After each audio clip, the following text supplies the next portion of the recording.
beberapa film tentang kebudayaan ya, entah itu film tilik dan sebagainya. Kemudian teman-teman membuat tugasnya membuat resensi ya atau ringkasan tentang isi dari film tersebut. Kemudian modul ke-9 teman-teman juga ada tugas yaitu membuat jurnalisme etnografi, bagaimana meliput liputan budaya di sekitar teman-teman, budaya apa itu. Kemudian ada yang meliputnya itu langsung di lapangan, tapi juga ada yang meliputnya itu mengambil dari internet. Nggak masalah, yang penting tugas-tugas itu memang salah satu kewajiban ya dari teman-teman agar uang saku dari teman-teman itu bisa cair. Salah satunya adalah dengan penugasan, karena logbook yang dibuat itu didasarkan pada penugasan yang dikumpulkan oleh teman-teman kemudian dinilai oleh dosen pembimbing, sehingga itu adalah salah satu syarat. Jadi kalau teman-teman belum mengirimkan tugas, segera saja, karena ini kaitannya adalah bukan dengan saya sendiri ya, tapi itu juga dengan uang saku teman-teman. Jadi silahkan tugasnya yang bagi yang belum, silahkan langsung dikumpulkan, kemudian nanti akan saya nilai ya sebagai syarat untuk pencairan, karena termasuk ke logbooknya. Jadi kalau tidak mengerjakan nanti ya itu adalah menghambat administrasi, jadi nanti bisa tidak cair ya dari uang saku dari teman-teman sendiri. Tuh, kemudian perkuliahan hari ini kita akan merefleksikan video-video yang sudah teman-teman buat kemarin, sudah saya lihat. Kemudian teman-teman juga sudah membuat cukup bagus ya, sudah bagus, sudah baik, mulai dari proses pengambilan gambar sampai editing sampai kemarin uploadnya ya, ada yang dari lapangan dan ada yang dari internet. Kemudian teman-teman kemarin sudah saya berikan tentang link tentang virtual tour, terutama virtual tour kampus UNY kemarin di websitenya itu, bagaimana teman-teman bisa melihat sedikit mengobati dari teman-teman yang ingin ke UNY, ingin ke Jogja, bisa sedikit terobati dengan virtual reality VR yang itu memang masih tahap perbaikan ya. Jadi memang itu sebentar lagi akan diseminarkan hasil dari prototipe industri untuk 360 proyek 360 itu. Jadi saya bersama tim membuat itu untuk mempromosikan UNY kepada nanti calon mahasiswa baru dan kepada luar. Jadi mulai ada berapa fakultas, berapa prodi, kemudian program apa saja yang ada di UNY, dan ada selingan dari video tentang pariwisata di Jogja ya, ada Tugu Jogja dan Malioboro, kemudian ada Parangtritis, kemudian ada seharusnya ada bandara ya, New Yogyakarta International Airport, tapi mungkin karena keterbatasan itu masih prototipe jadi belum ada. Baik, hari ini kita akan refleksikan, tapi sebelum kita merefleksikan kita sudah ya, jadi tujuan kita untuk kenapa teman-teman dikasih tugas ya, itu salah satunya adalah untuk syarat pencairan, kemudian untuk penilaian juga, penilaian dari dosen, kemudian untuk yang lain ya, misalnya teman-teman ya untuk mengenalkan bahwa ini adalah budaya saya seperti ini, kemudian budaya dari teman-teman seperti apa. Artinya kan teman-teman bisa mengenal, bisa akhirnya mencintai ya dari masing-masing budaya yang berbeda-beda. Nah, untuk hari ini kita sambil nunggu yang lain ya, karena ini masih baru 10 yang datang, 10 yang baru hadir, kita akan membuat refleksi tentang budaya juga, tentang Jogja. Ini bertepatan dengan hari ini masih bulan Rabiul Awal ya, masih bulan Mulut kalau orang Jogja bilang.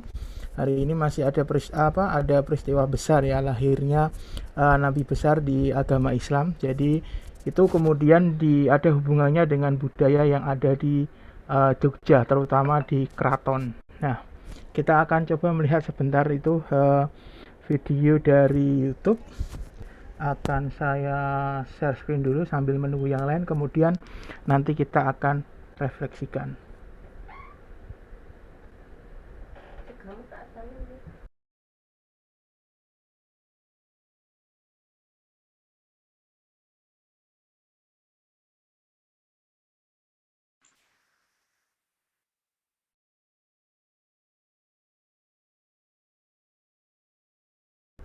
Bentar ya.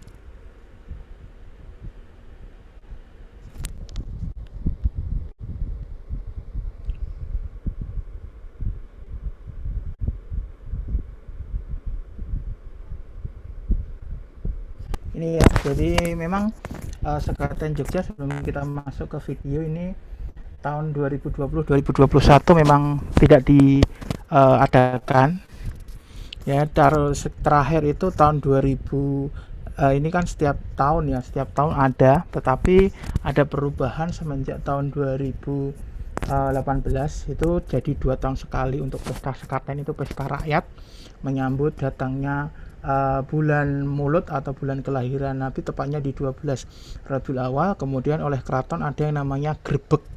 Nah, grebek itu adalah semacam pesta rakyat gunungan keluar dari keraton, kemudian diserbu menjadi rebutan. Isinya ya bahan hasil pertanian, kemudian hasil yang lain. Karena itu dipercaya oleh masyarakat itu membawa berkah, dapat kacang panjang, dapat tomat, dapat yang lain sebagainya. Itu dipercaya mendapatkan berkah. Ketika siapa yang dapat itu, nanti hidupnya itu jadi berkah. Itu kepercayaannya. Jadi di keraton itu ada 3 grebek, yaitu grebek sesuai dengan hari agama besar Islam, karena Jogja itulah kasultanan ya, Sultan Jogja. Jadi memang kasultanan itu ya kerajaan yang berbentuk berdasarkan Islam, sehingga 3 grebek itu adalah di grebek Syawal pada hari raya Idul Fitri, kemudian grebek besar itu hari raya Idul Adha, dan grebek Sekaten itu pada 12 Mulut, sekitar 12 Rabiul Awal ya, sekitar 2 minggu yang lalu ya. Jadi itu kemudian Sekaten itulah pesta rakyat di mana di alun-alun kota, di alun-alun utara. Kemudian di situ banyak sekali pedagang-pedagang kaki lima, pesta rakyat lah istilahnya. Kemudian hari ini di masa pandemi ini 2020 dan 2021 ditiadakan. 2021 itu dipindahkan ke mall, sekarang itu Sekatennya ke mall-mall yang ada di Jogja. Coba kita lihat dulu sebelum kita refleksi.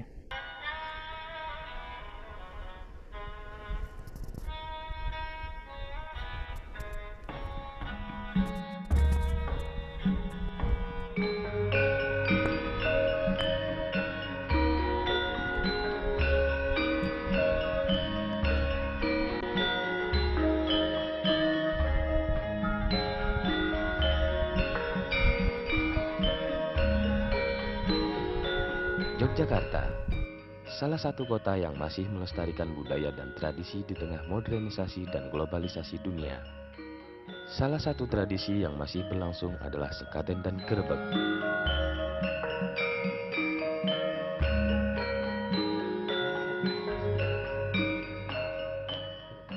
Saya Gusti Bendoro Pangeran Haryo Haji Joyokusumo di pemerintahan Keraton Ngayogyakarta Diningrat duduk sebagai pengageng Kawedanan Ageng Panitera Pura. Grebek Maulud itu adalah mengakhiri perayaan Sekaten dalam rangka memperingati kelahiran Rasulullah Nabi besar Muhammad SAW. Kemudian di samping itu keraton itu juga menyelenggarakan Grebek Syawal, itu bertepatan dengan tanggal 1 Syawal berkaitan dengan Idul Fitri, dan kemudian Grebek Besar yang berkaitan dengan Idul Adha. Itu 3 rangkaian grebek seperti itu. Sekaten telah menjadi media dakwah dan syiar agama Islam. Usai mengikuti syiar, Pengunjung yang ingin masuk Islam dituntun untuk mengucapkan syahadatan. Dari kata syahadatan dalam lidah Jawa berkembang menjadi istilah sekaten. Sekaten telah ada sejak tahun 1939 Caka atau 1477 Masehi. Saat itu Raden Patah selaku Adipati Kabupaten Demak Bintoro bermusyawarah dengan para wali untuk meningkatkan syiar Islam. Salah satunya peringatan kelahiran Nabi Muhammad SAW. Untuk menarik perhatian pengunjung pada saat itu, dibunyikanlah 2 perangkat gamelan. Inilah yang menjadi titik awal perayaan sekaten di tanah Jawa tersebut. Tepat pukul 19 waktu Indonesia Barat, gamelan pun dibunyikan untuk pertama kalinya. Irama dan alunan gamelan tidak boleh bersamaan. Tidak berapa lama setelah gamelan dibunyikan, GPPH Prabu Kusumo dan GPPH Yudaningrat hadir untuk membagikan udik-udik.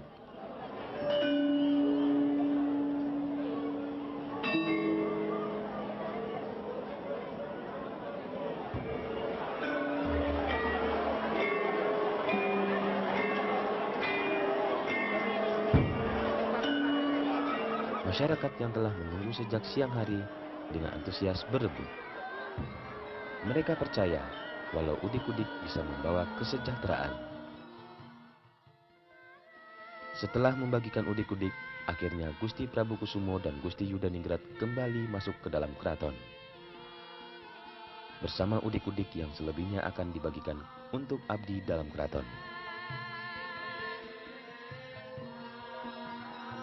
Sementara itu di markas prajurit, para prajurit tengah bersiap untuk mengawal gamelan dari keraton menuju Masjid Gede.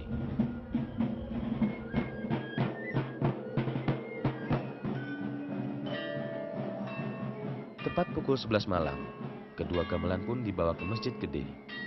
Untuk gamelan Kanjeng Kiai Guntur Madu ditaruh di Pagongan Selatan, dan gamelan Kanjeng Kiai Nagawilaga ditaruh di Pagongan Utara.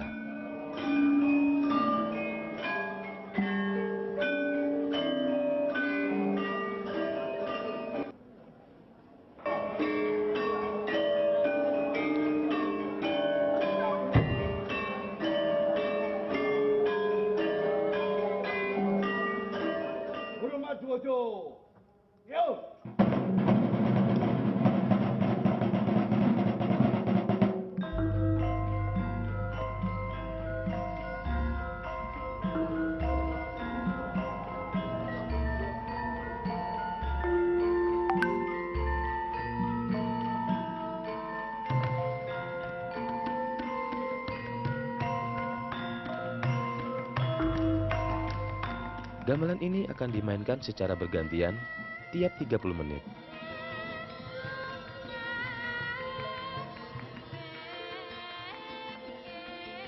Setelah gamelan selesai ditata, prajurit pun kembali ke markas prajurit.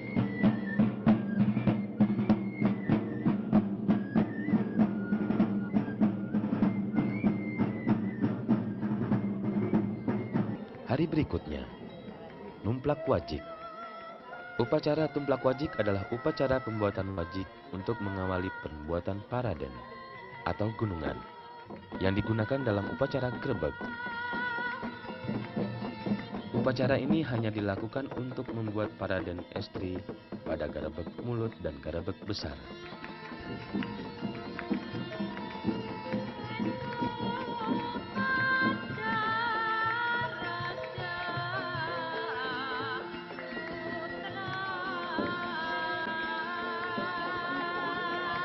Setelah upacara selesai, dilanjutkan dengan pembuatan paraden atau gunungan, diiringi dengan musik assemble, lesung alung atau alat penumbuk padi.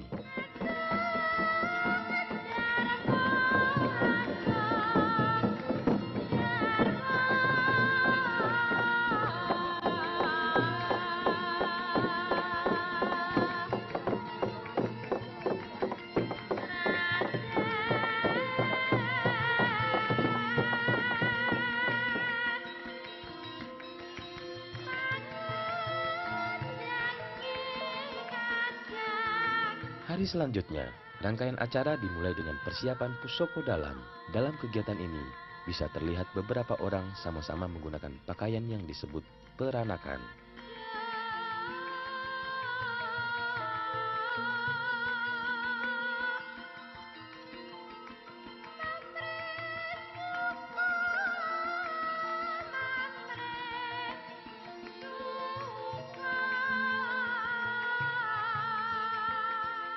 Hampir semua pusaka dipersiapkan untuk acara ini.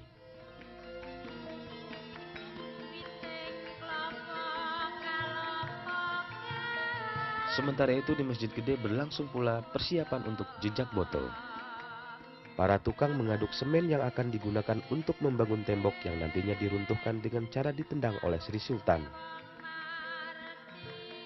Jejak botol itu pertama kali dilakukan sejak zaman Sultan Hamengkubuwono ke-1.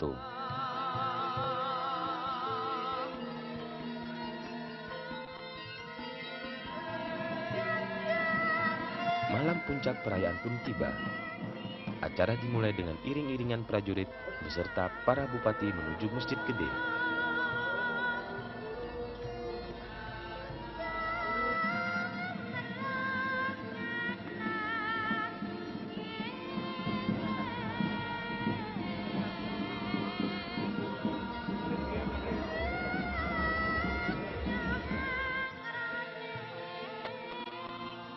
Selama prajurit menuju Masjid Gede, di Bangsal Sekar Kedaton berlangsung acara penyerahan Kanjeng Nyai Merico dan Kanjeng Nyai Blawong, dan dilanjutkan dengan menanak nasi. Kedua benda pusaka ini sudah ada sejak kepemimpinan Sri Sultan Hamengkubuwono ke-1 dan hanya digunakan pada upacara sekaten.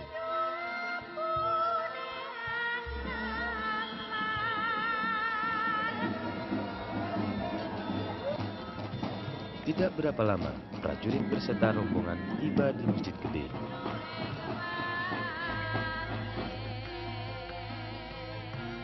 Tampak terlihat barisan rapi tersusun menunggu Sri Sultan Hamengkubuwono X tiba di masjid. Dengan mengendarai mobil kesultanan, Sultan pun tiba.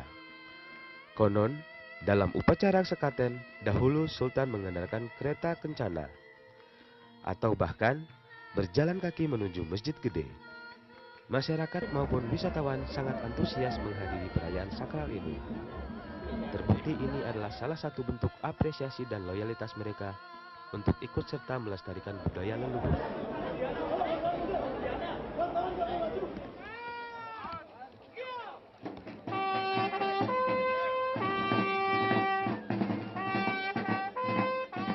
Sebelum memasuki masjid, Sultan terlebih dahulu menyebarkan udik-udik di Pagongan Selatan, dilanjutkan ke Pagongan Utara, barulah Sultan Hamengkubuwono X memasuki masjid.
Di dalam masjid dibacakan khotbah berisi riwayat perjalanan Nabi Muhammad SAW dengan penyampaian bahasa Jawa.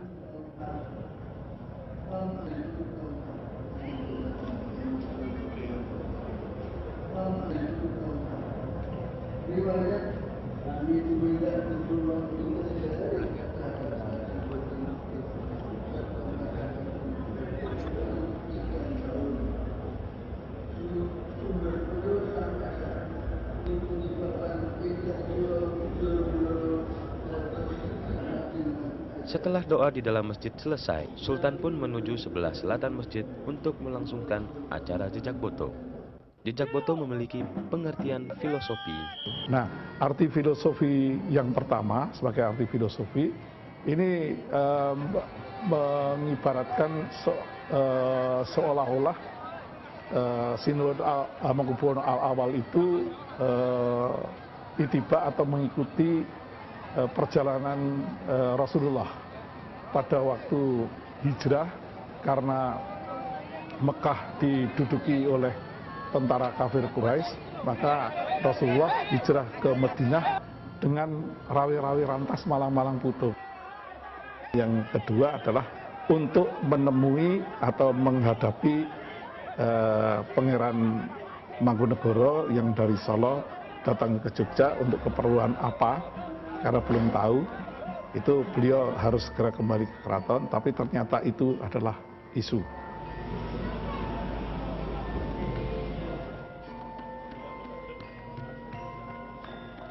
Sultan beserta rombongan kembali ke dalam keraton.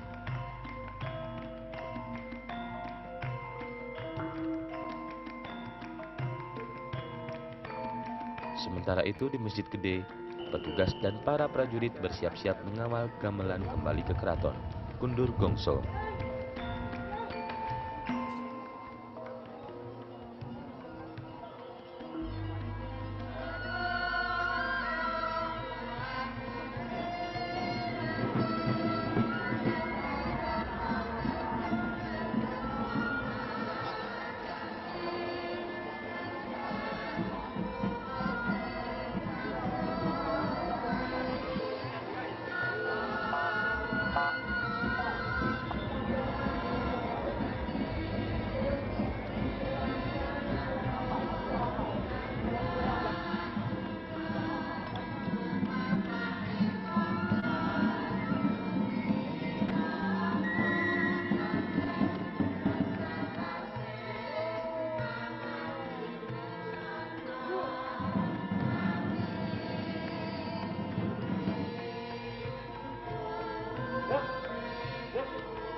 Setelah menjalankan tugas, seluruh pasukan kembali ke markas. Bagi mereka, tugas masih belum selesai. Esok adalah hari yang ditunggu-tunggu. Meskipun demikian, seluruh persenjataan disimpan kembali untuk acara selanjutnya. Para prajurit ini telah mengabdi puluhan tahun. Bagi mereka, bukan sejumlah uang yang dicari. Menjadi prajurit adalah pengabdian dalam hidup. Sementara itu, di sekitar keraton juga berlangsung pegelaran wayang kulit.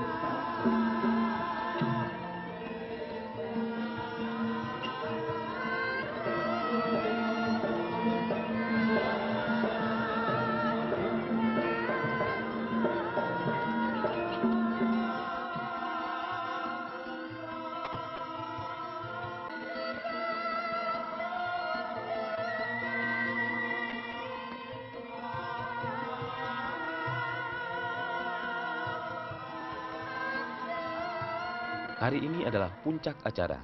Abdi dalam bersiap-siap, beserta para petugas acara memastikan semua telah siap.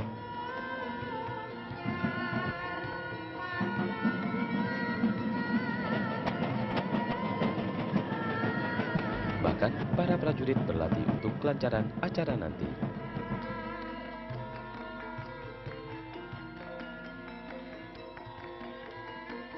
Tampak masyarakat pun antusias menyaksikan persiapan para prajurit di markasnya.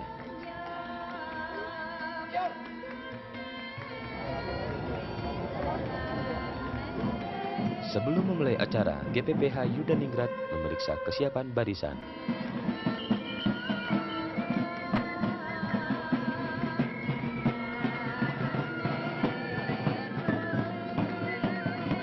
Hari ini prajurit akan bertugas mengawal 6 gunungan, dari keraton menuju Masjid Gede, melalui Regol, Brojonolo, Siti Hinggil, Pagelaran, Alun-Alun Utara, dan Masjid Gede. Satu gunungan dari ke-6 gunungan, yaitu Gunungan Bromo, akan dibawa kembali ke dalam keraton. Sementara satu gunungan lagi akan menuju Pura Paku Alaman nantinya. bukanlah tugas yang mudah bagi prajurit. Jarak yang jauh dan banyaknya massa akan menjadi tantangan dalam menjaga gunungan.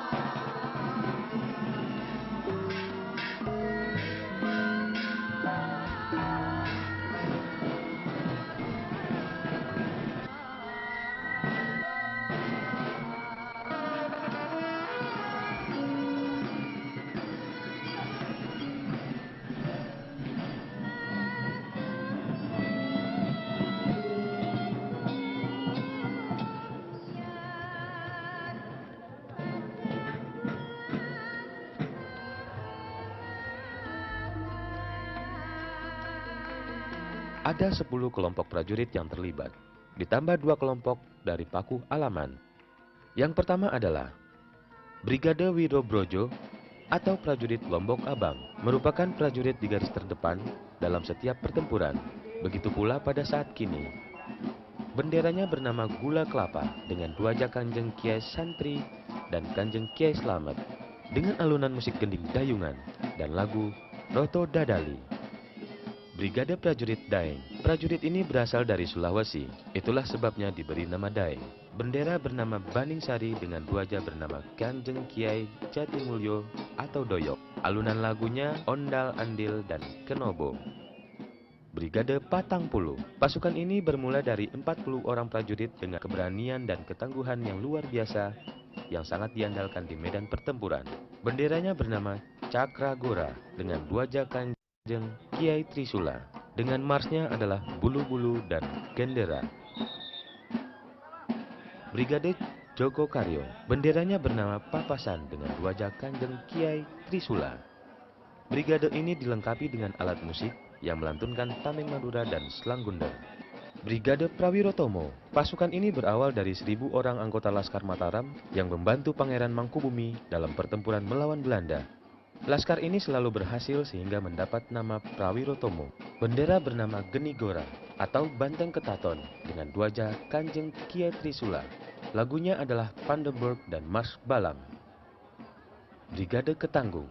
Prajurit ini bertanggung jawab atas lingkungan keraton, serta berkewajiban mengawal Sultan setiap kunjungan keluar keraton. Benderanya bernama Cakra Swandana dengan 2 jak Kanjeng Kiai Nanggolo, beserta lagu mars yaitu Begola Milir atau Lindrik Emas dan Harjuno Mangsa atau Bima Purda. Brigade Mantri Jero. Pada zamannya beranggotakan menteri-menteri keraton yang bertugas sebagai hakim sekaligus sebagai pengawal Sultan pada saat Jumanengan dalam Nata di Bangsal Siti Hinggil.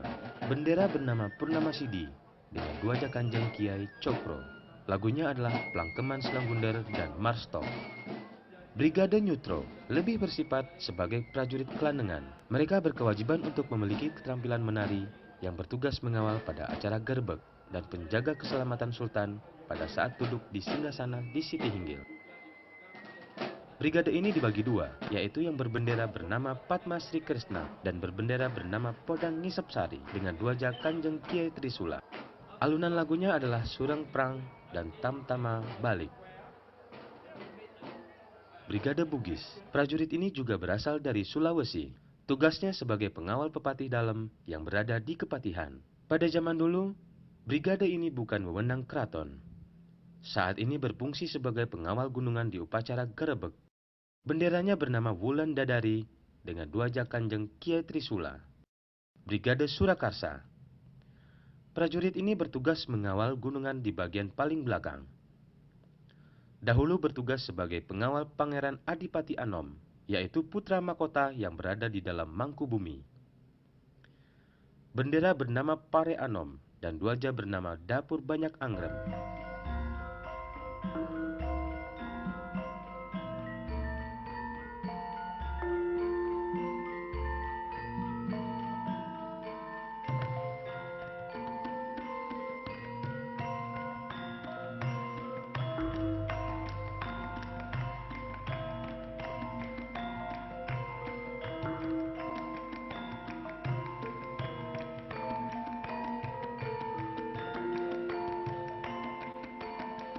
Pada perayaan Grebek lainnya, hanya terdapat 5 gunungan.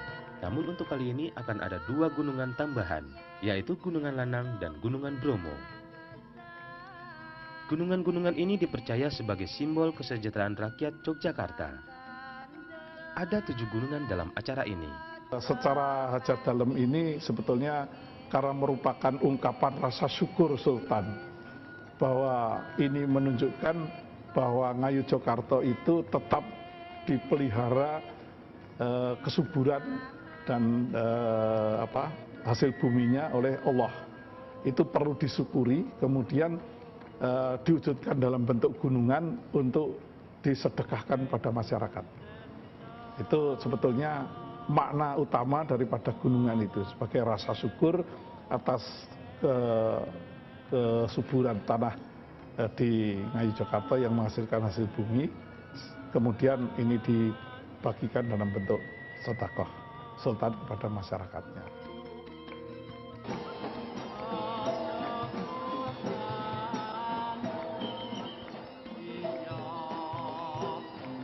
Gunungan Bromo merupakan gunungan yang dibuat 8 tahun sekali, yaitu pada saat acara Grebek Maulud Dal.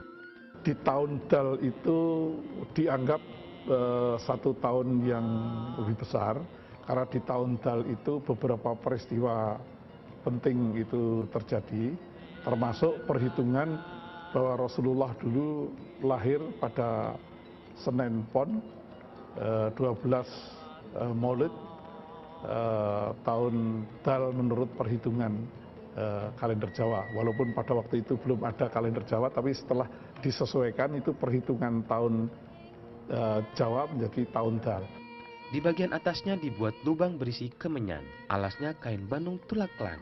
Ketika gunungan ini lewat, para prajurit akan melakukan tembakan salvo atau penghormatan.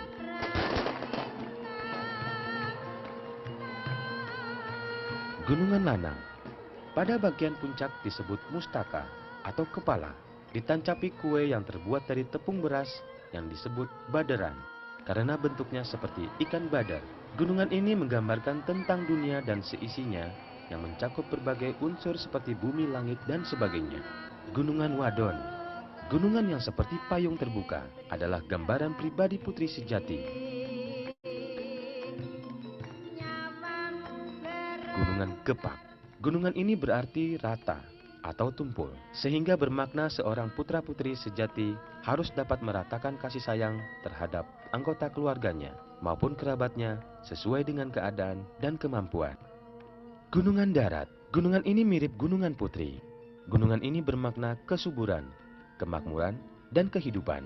Gunungan Pawuhan, gunungan ini merupakan simbol para cucu atau keturunan sultan, yang bermakna bertanggung jawab terhadap kekayaan dan harta benda baik pangan dan sandang.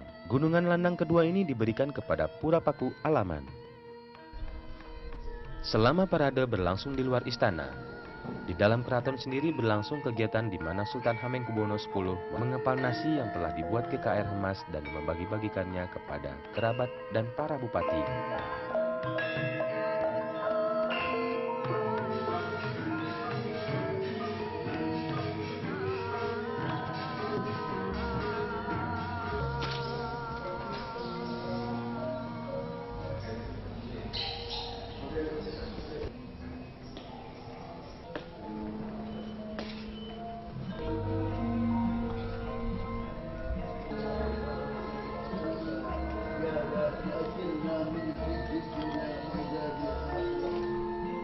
Dalam kegiatan ini terkandung filosofi bahwa Sultan sebagai pemegang kepemimpinan tertinggi memberikan kesejahteraan bagi masyarakat keraton secara keseluruhan.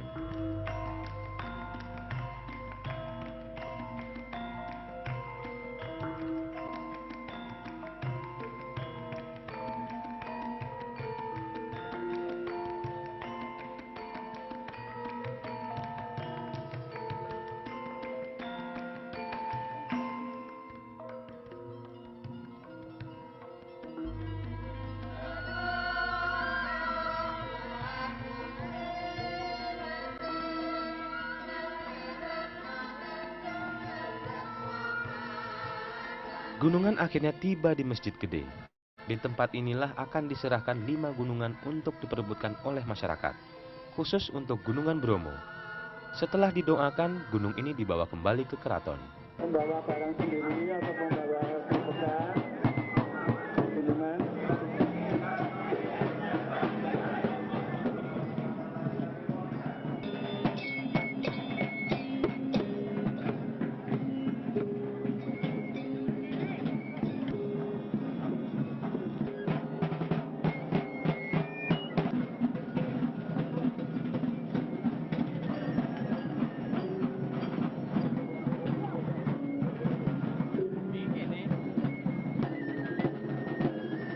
Ing dinten puniki mundi dalem ngarsa dalem sampeyan dalem ingkang sinuwun Kanjeng Sultan Hamengkubuwana ingkang jumeneng ing sedasa ing Karaton Ngayogyakarta Diningrat ingkang dados keparenging karsa dalem ingkang sinuwun amaringake hajat dalem parten mungkut garepek buruk ing taun 1993.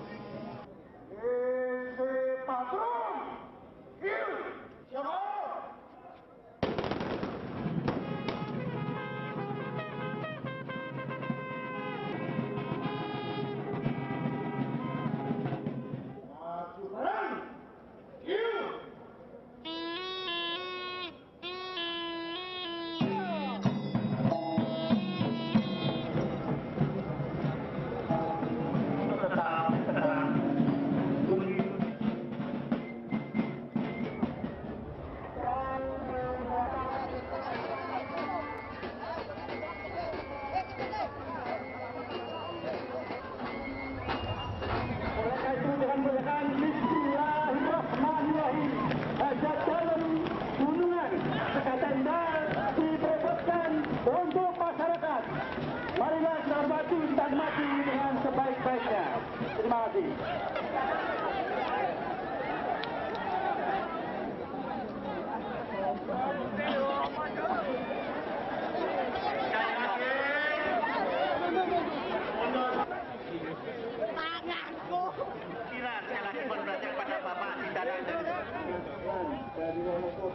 Tak jauh berbeda dengan kelima gunungan di Masjid Gede. Gunungan Lanang yang dibawa ke Pura Pakualaman setelah diserahkan dan didoakan, barulah diperebutkan oleh kerabat Pakualaman.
Jika seluruh prosesi upacara sekaten rampung dilakukan, maka seluruh pusaka dikembalikan ke keraton dan akan disimpan hingga upacara tradisional berikutnya.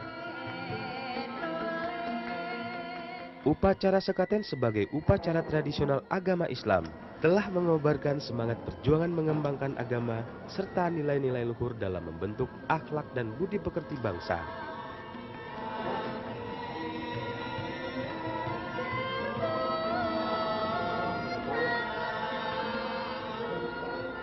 Bagi masyarakat Yogyakarta, budaya sekaten dan grebek masal adalah budaya leluhur yang harus dilestarikan dan dijaga untuk generasi mendatang.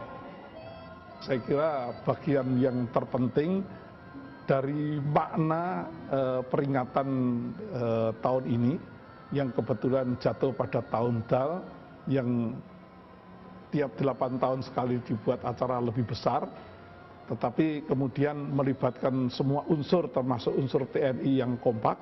Ini menunjukkan bahwa di Yogyakarta itu dalam konteks acara budaya dan juga perangkat pengamanannya itu siap untuk mengamankan Yogyakarta dan menertibkan Yogyakarta. Sehingga kalau ini dijadikan sebagai agenda pariwisata, itu bisa memberikan jaminan kepada masyarakat wisatawan, terutama pengunjung, bahwa di Jogja itu semua dalam keadaan yang baik.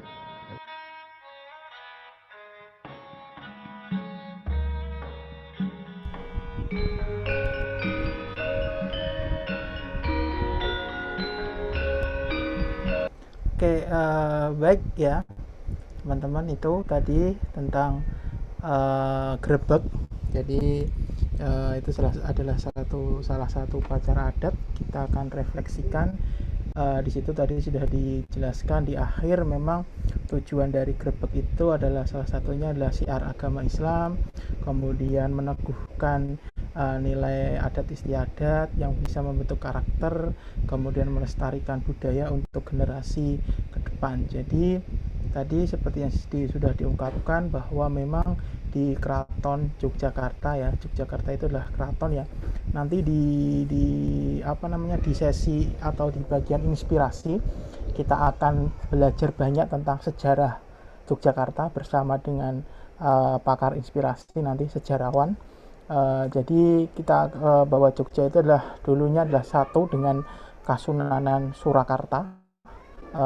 Jadi satu, yaitu Kerajaan Mataram Islam, kemudian ada perjanjian Giyanti, pecah jadi dua, Kasunanan Surakarta dan Kesultanan Yogyakarta.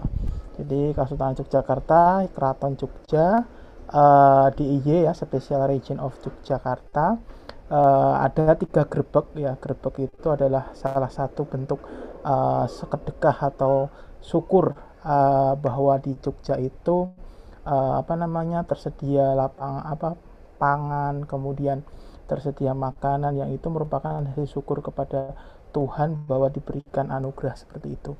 Jadi ada 3 grebek tadi. Grebek yang pertama adalah grebek Syawal di bulan di Idul Fitri, hari raya besar Idul Fitri. Kemudian yang kedua adalah di hari raya Idul Adha, grebek besar. Dan yang kita lihat barusan adalah grebek Mulut, setiap bulan Mulut. Hari ini kebetulan masih di bulan Mulut ya, Rabiul Awal.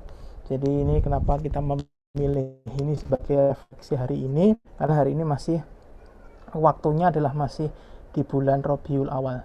Jadi di bulan Mulut salah satunya. Memang kalau di terakhir di tahun 2018 itu sekatenya masih ramai tiap tahun. Sejak saya kecil itu masih ramai di alun-alun utara Jogja ya, Mas Alma ya. Jadi di situ ada pasar malam, ada banyak sekali pedagang kaki lima, ada ya seperti pesta rakyat itulah, ada permainan-permainan. Dan di tahun 2019 itu diadakan karena menjadi 2 tahun sekali, harusnya 2020 kemarin, tapi karena pandemi maka ditiadakan, kemudian tahun ini dipindah ke mall. Ini biasanya kalau dulu itu berlangsung 1 bulan sebelum 12 Rabiul Awal ataupun 12 Mulut, 1 bulan atau 40 hari, kemudian ditutup dengan upacara grebek tadi. Grebek artinya tadi kan sudah dijelaskan, ada gunungan-gunungan yang itu diperebutkan masyarakat. Jadi memang ini adalah akulturasi budaya. Jadi bukan bukan budaya yang memang benar-benar baru ya, tapi bagaimana mengakulturasikan, mencampurkan antara budaya agama Islam dengan budaya lokal ya, masyarakat setempat. Jadi bagaimana menghormati lahirnya Nabi besar Muhammad di dalam Islam itu adalah dengan cara pesta sekaten, kemudian grebek. Jadi ada makna-makna filosofisnya. Kalau kita lihat memang di orang Jawa itu bukan karena kan setiap masyarakat punya tradisi, punya kebudayaan masing-masing ya.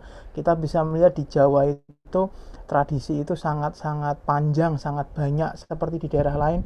Misalnya di tradisi nikahan itu ya, walaupun menikah itu hanya beberapa hari ya yang dilaksanakan upacara, tetapi persiapannya itu bisa berbulan-bulan. Begitu juga tradisi yang lain, misalnya ada tradisi lahiran, kemudian ada tingkepan, ada 7 bulanan dan sebagainya. Itu semuanya memang termasuk hari tadi ya, gerbek mulut tadi ya, bagaimana persiapannya itu panjang ya.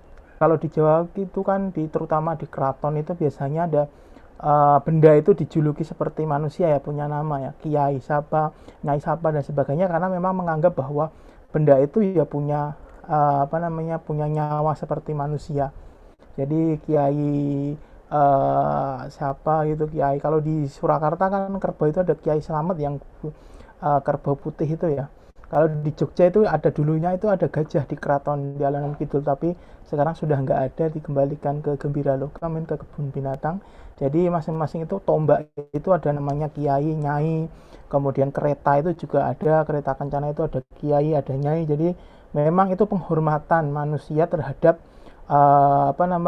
suatu benda ya, bukan musyrik, bukan syirik atau bukan yang lain, bukan menduakan Tuhan, tetapi itu bagaimana kita menghormati ciptaan Tuhan, bahwa Tuhan itu memang tidak menciptakan manusia itu sendiri, tapi Tuhan itu menciptakan manusia, alam, kemudian menciptakan makhluk-makhluk lain dan sebagainya, sehingga kita perlu menjalin hubungan itu bukan hanya sesama manusia, tapi dengan sesama makhluk Tuhan, seperti itu. Kemudian tadi juga di keraton itu juga sama ya, ada, kalau di situ bahasa Indonesianya itu brigade ya, tapi kalau di keraton itu jadi berubah menjadi bergodo.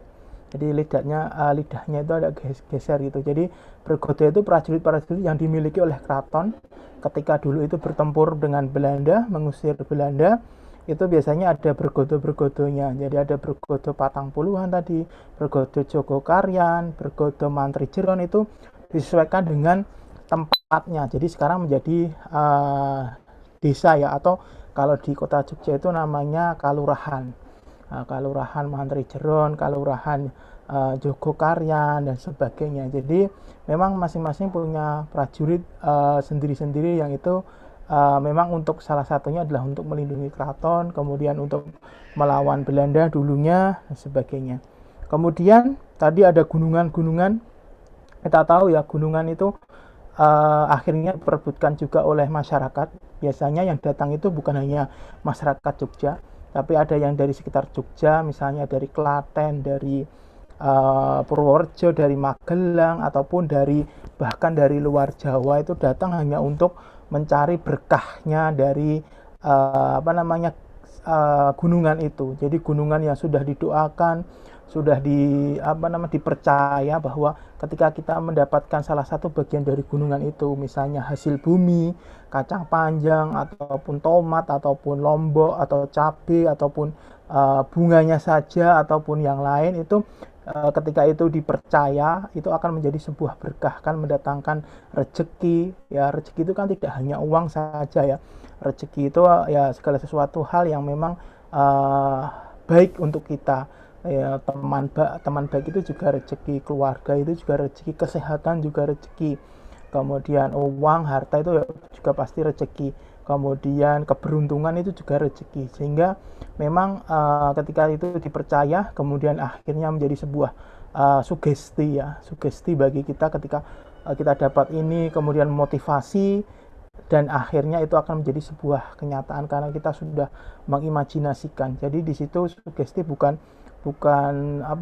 istilahnya musyrik ya, bukan syirik ataupun menduakan Tuhan, tapi lebih cenderung bagaimana pola pikir kita didorong oleh sugesti, sehingga sugesti itu akan menciptakan sebuah realita atau kenyataan. Itu kepercayaan dari orang Jawa. Jadi memang masing-masing budaya pasti ada seperti itu, sesuatu hal yang mendorong kita percaya pada sesuatu hal yang sifatnya itu di luar nalar atau di luar pikiran kita ataupun di luar logika kita. Kemudian tadi gunungan ada banyak sekali jenisnya. Kalau di tahun dal, tahun besar itu 8 tahun sekali itu ya memang gunungannya ada 8. Gunungan Bromo, Wadon, kemudian Gepak, kemudian Lanang dan lain sebagainya, itu memang ada makna filosofisnya. Jadi kita bisa melihat setiap hal yang ada dipercayai masyarakat atau rakyat itu pasti selalu ada makna filosofis di dalamnya. Ya, ketika sultan itu memberikan gunungan, kemudian memberikan hal itu, ya ada makna filosofisnya bahwa memang sultan sebagai pemimpin tertinggi di situ, sebagai raja. Kalau sekarang kan salah satu keistimewaan Jogja itu adalah sultan itu merangkap sebagai gubernur, jadi sebagai penanggung jawab utama di dalam kesejahteraan rakyat, kemudian di dalam kesediaan pangan, mencukupi kebutuhan rakyatnya, itulah tanggung jawab sultan. Di situ ada makna filosofisnya. Salah satu wujudnya adalah dengan pembagian gunungan. Seperti sehingga ya pasti di dalam setiap upacara-upacara adat, terutama gerbek-gerbek itu, gunungan itu selalu menjadi incaran, ya langsung ludes, langsung habis, karena memang ada makna-makna filosofisnya. Jadi setiap upacara adat di Jawa, terutama di Jogja, di keraton, itu pasti ada makna filosofisnya, bagaimana menjaga hubungan ya dengan Tuhan, atau dalam Islam itu hablum minallah, kemudian dengan sesama manusia hablum minannas, kemudian sesama alam hablum minal alam. Jadi ketika hubungan itu dipelihara menjadi sebuah hubungan yang simetris, ya diwujudkan dalam garis imajiner. Itu misalnya kemarin teman-teman sudah belajar juga bahwa ada garis imajiner Jogja, Merapi, Tugu, alun-alun utara, Keraton, alun-alun selatan, kemudian Pelengkong Gading, ada Panggung Kerapiak sampai ke Patilasan di Parangkusumo. Itu adalah satu garis lurus. Ya, jadi satu garis lurus. Jadi keraton itu menghadap ke utara, ke Merapi itu adalah hubungan manusia dengan Tuhan. Jadi sangkan paraning dumadi, artinya memang bahwa hubungan manusia dengan Tuhan itu memang sangat penting, tetapi jangan dilupakan hubungan manusia dengan manusia, kemudian hubungan manusia dengan alam. Itu makna filosofis yang bisa kita petik. Jadi setiap budaya yang ada, bukan hanya di Jogja, bukan hanya di Jawa, tetapi di teman-teman kemarin yang sudah buat video, yang sudah diliput, itu juga masing-masing pasti ada makna filosofisnya. Ya, jadi makna filosofis itu tergantung kepada sebuah budaya yang itu diciptakan sebagai sarana untuk syukur, sarana untuk berterima kasih, sarana untuk menjaga hubungan, menjaga interaksi baik itu dengan Tuhan maupun dengan manusia. Jadi yaitu jangan pernah misalnya menjudge bahwa budaya ini adalah budaya budaya yang jelek, budaya syirik, budaya menduakan Tuhan dan sebagainya. Tapi itu kita bisa melihat, menggali makna filosofis di balik itu di dalam sebuah adat atau sebuah tradisi atau sebuah budaya. Kita harus bisa belajar menggali, ya kalau kata Weber, kita harus bisa verstehen, bagaimana memahami setiap budaya yang ada. Budaya itu tercipta bukan langsung instan, tetapi membutuhkan proses, membutuhkan waktu untuk bisa diterima oleh masyarakat. Jadi salah satunya tadi disebutkan bahwa memang gerbek itu adalah bagaimana masyarakat atau masyarakat Jogja itu mensyukuri nikmat Tuhan yang telah diberikan ke Jogja. Di satu sisi ya kita bisa melihat Jogja itu masih percaya pada hal-hal yang seperti itu, budaya adat, masih memegang budaya adat istiadat. Tapi di satu sisi memang perkembangan ilmu pengetahuan juga sangat pesat, ya. Ada yang percaya, ada yang tidak percaya, memang itu diserahkan kepada masing-masing. Seperti itu. Itu mungkin Mas Alma mau menambahkan, silahkan. Ya Pak Datu, terima kasih. Ya, ini kita bicara sekatan gerbek itu bukan cuma ada beberapa nilai yang bisa kita lihat, ya. Pertama tentunya nilai agama, karena memang asal mulanya berawal dari tujuannya kan dakwah, buat dakwah menyebarkan agama Islam gitu. Tapi kalau kita lihat juga, kita melihat sisi yang lain, misal pendidikan, ya kita belajar, kita bisa melihat kita sebagai generasi muda juga belajar adat istiadat, belajar untuk melestarikan warisan yang diberikan oleh sesepuh-sesepuh kita atau orang-orang yang terdahulu gitu. Yang ketiga tentunya sosial. Tadi Pak Datu bilang bahwa diikuti oleh orang berbagai tempat gitu, nggak cuma orang Jogja. Tapi juga saya yakin nggak cuma orang luar Jogja aja. Dalam arti perbedaan status itu saat perayaan Grebek itu tidak terlihat karena memang baik orang yang memiliki uang yang kalangan atas secara ekonomi ataupun yang bawah, mereka sama-sama merasa bahwa butuh keberkahan tersebut. Selain itu juga ekonomi karena memang kalau kita pengalaman saya juga dulu beberapa kali Grebek itu ya, itu untuk ajang apa ya, perekonomian. Jadi pasar malam, ada yang jual makanan gitu. Mungkin itu ada tuh beberapa hal sama mungkin itu saja mungkin. Oke.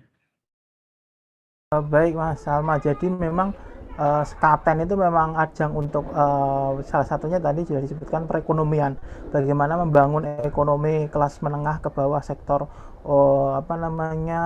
mikro, kecil dan menengah. Jadi yang di situ itu memang membaur, baik itu dari strata sosial kelas atas, kelas menengah, kelas bawah jadi satu. Di situ pedagang kaki lima, tukang parkir, kemudian pasti memicu pertumbuhan ekonomi ya. Jadi ada yang jualan minuman, ada yang jual makanan, ada yang menyewakan mainan dan lain sebagainya, sehingga bisa dilihat ya selain dari faktor agama, faktor budaya, faktor tradisi, faktor seni, ada juga faktor ekonomi yang menyebabkan perekonomian itu tumbuh. Jadi bukan hanya di sekaten, di pasar-pasar malam, ketika teman-teman melihat pasar malam di mana gitu ada pertunjukan misalnya seni, ada kalau di Jogja, di Jawa itu ada jatilan, ada reok ataupun kesenian yang lain, itu pasti banyak yang menonton, akhirnya banyak yang jualan, membuka lapaknya ya, berdagang minuman, berdagang makanan, berdagang apapun itu ya, akhirnya itu memicu pertumbuhan ekonomi di sekitar di sekitar pertunjukan itu. Tapi ya sekarang kalau masih pandemi ya biasanya itu tidak ada ya. Jadi memang ya berdampak, memang terpukul sekali dari sektor usaha kecil, usaha mikro dan usaha menengah. Mudah-mudahan segera pulih ya. Itu saja. Mungkin ada tanggapan dari teman-teman atau mau ada yang mau merefleksikan sesuatu misalnya setelah melihat video tadi, silahkan. Mungkin ini Pak terkait bukan terkait apa yang telah kita bahas itu, mungkin mengingatkan teman-teman semua untuk mengerjakan tugas karena saya lihat beberapa masih banyak yang belum mengerjakan tugas. Jadi silahkan dikerjakan agar nanti hal-hal seperti administrasi dan segala macamnya nggak terhambat gitu. Mungkin itu Pak Datu, tugasnya itu perlu dikerjakan. Ya, itu salah satu administrasi juga sebagai logbook ya, sebagai presensi juga. Itu teman-teman adalah mengerjakan tugas dan harus dinilai oleh dosennya. Jadi kalau yang tidak mengumpulkan tugas, saya tidak bisa menilai kan, karena memang ketika tidak mengumpulkan tugas ya tidak ada fitur ataupun bagian yang untuk menilai, sehingga itu tercatat ya tidak absen gitu loh. Jadi teman-teman silahkan untuk yang belum mengumpulkan ya, walaupun mungkin sudah terlambat ya Mas Alma, sudah terlambat beberapa waktu, silahkan, yang penting adalah mengumpulkan karena itu dicatat oleh sistem, bukan yang mencatat bukan saya ya, bukan saya dan Mas Alma, tapi sistem dari Sepada. Jadi semoga ketika administrasi lancar juga pencairannya uang saku bagi teman-teman itu juga lancar, seperti itu. Tuh, ada tambahan lagi mungkin dari teman-teman yang lain atau mau merefleksikan hari ini tentang budaya sekaten dan grebek mulut? Mungkin nggak ada ya. Oke, kalau nggak ada, mungkin itu untuk refleksi hari ini. Minggu depan kita akan kembali ke modul ya. Kita akan selesaikan modul dan refleksi dulu, baru di akhir kita akan menginspirasi dari tokoh-tokoh yang memang sudah tidak diragukan lagi kapasitasnya. Kemudian terakhir adalah kontribusi sosial. Jadi kontribusi sosial itu ini yang paling menjadi puncak. Teman-teman nanti dapat alokasi per mahasiswa itu itu 1 juta digunakan untuk melakukan kegiatan kontribusi sosial, mau itu memberdayakan masyarakat, mau itu membuat sebuah program misalnya tentang bank sampah ataupun yang lain, misalnya memberdayakan anak jalanan ataupun gelandangan ataupun melestarikan budaya, silahkan, yang penting itu sudah berkontribusi sosial. Jadi ada anggarannya 1 juta per mahasiswa itu di situ. Kemudian untuk kita selesaikan perkuliahan modul Nusantara ini, kemudian nanti kita akan inspirasi dengan tokoh-tokoh yang ada 3 inspirasi ya, 3 tokoh yang nanti teman-teman akan mendapatkan inspirasi dari tokoh-tokoh tersebut. Itu ada pertanyaan ataupun ada masukan ataupun ada yang lain, silahkan. Kalau nggak ada, seperti biasa kita tutup dengan foto dan dokumentasi ya, untuk agar kita tertib administrasi. Iya, Pak. Oke, Asmaul Husna raise hand, silahkan. Mau tanya tentang itu yang laporan. Yang kemarin katanya laporan itu, Pak. Tentang? Silahkan mic-nya didekatkan. Mic-nya Yang didekatkan, buat ya. laporan, Pak. Nah, itu kan nanti kirimnya lewat mana, Pak? Sedangkan di Spada nggak ada, di akun MBKM juga nggak ada, Pak. Untuk yang laporan itu ya, logbook itu ya, yang logbook tentang laporan itu ya, nanti itu dikerjakan dulu aja, dikerjakan, di save di masing-masing device teman-teman. Nanti ketika ada informasi lebih lanjut itu biasanya di akhir nanti akan dimintakan untuk syarat apa dan sebagainya. Jadi itu nanti bisa dikumpulkan ketika ada instruksi lebih lanjut dari situ. Biasanya memang ada instruksi lanjutan untuk dikumpulkan di mana, seperti itu. Yang penting teman-teman membuat itu, kemudian itu nanti dijadikan satu folder aja di device teman-teman. Kemudian ketika nanti disuruh mengumpulkan di mana kan langsung bisa dikumpulkan. Jadi tidak usah terburu-buru ketika nanti disuruh mengumpulkan tapi belum buat, itu kan nanti butuh waktu dan butuh pemikiran untuk bisa mengerjakan. Jadi kalau teman-teman sudah punya sudah punya tugasnya, nanti tinggal mengumpulkan saja. Itu berarti total logbooknya berapa, Pak? kalau logbook itu dilihat dari kegiatan kita yang sudah kita laksanakan ya. Jadi kalau untuk ini kan, untuk modul kebinekaan kan sudah ada 9 ya, kita sampai modul kebinekaan 9. Kemudian refleksi itu kan kita sudah kelima ini ya Mas Salma ya. Refleksi kan sampai ke 7, kita masih 2 yang belum. Kemudian kalau modul kebinekaan kan sampai 14, kita baru 9. Jadi 9 tambah 5 sekitar 14 itu laporan. Kemudian kalau inspirasi 3 kan kita belum semuanya, dan terakhir kontribusi sosial juga belum. Jadi kita yang sudah kita lalui kan 9 modul kebinekaan, kemudian 5 modul refleksi, jadi ada 14. Itu. Baik, terima kasih penjelasannya, Pak. Oke. Baik, silahkan Mbak Farah Safitri. Bapak, terima kasih Bapak. Bapak ini Bapak mau konfirmasi kalau presensi di Spada Dikti itu yang muncul sama saya sendiri hanya sampai di kebinekaan 6, Bapak. Di mana? Di Spada Dikti, Bapak. Oh iya, ya, Bapak. Memang kemarin itu dari panitia pusat memang Spada itu kan masih program baru ya, jadi memang terkadang belum semuanya tercover, dan oleh karena itu Mas Alma membuatkan link presensi di Zoho.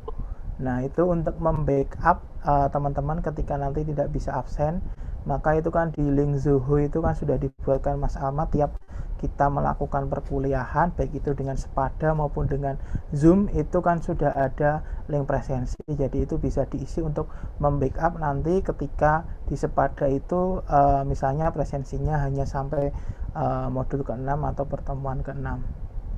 Seperti itu Mbak Farah. Jadi yang di-share Mas Alma di grup itu kan ada link presensi, yaitu silahkan diisi juga, karena nanti itu untuk membackup nanti misalnya ada presensi yang kurang ataupun kehadiran yang kurang, itu sebagai backupannya. Itu ke Mbak Farah sudah cukup? Sudah cukup ya?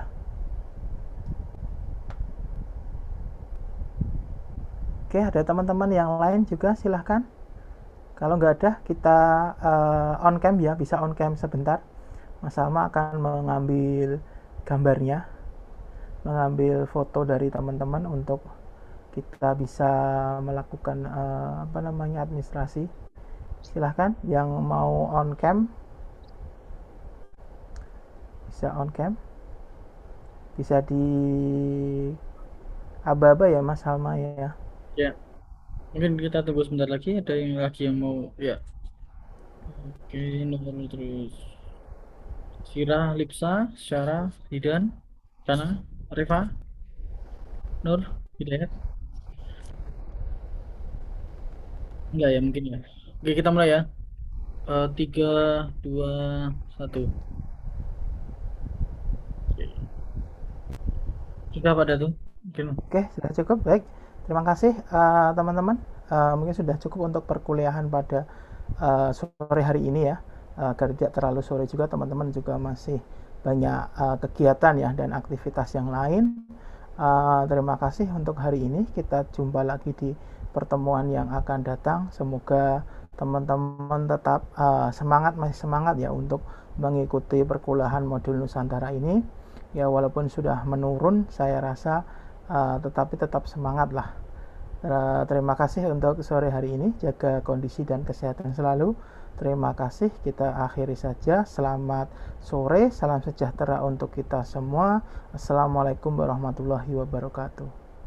Waalaikumsalam warahmatullahi wabarakatuh. Terima kasih Bapak. Terima kasih Pak Alma. Syalif ya.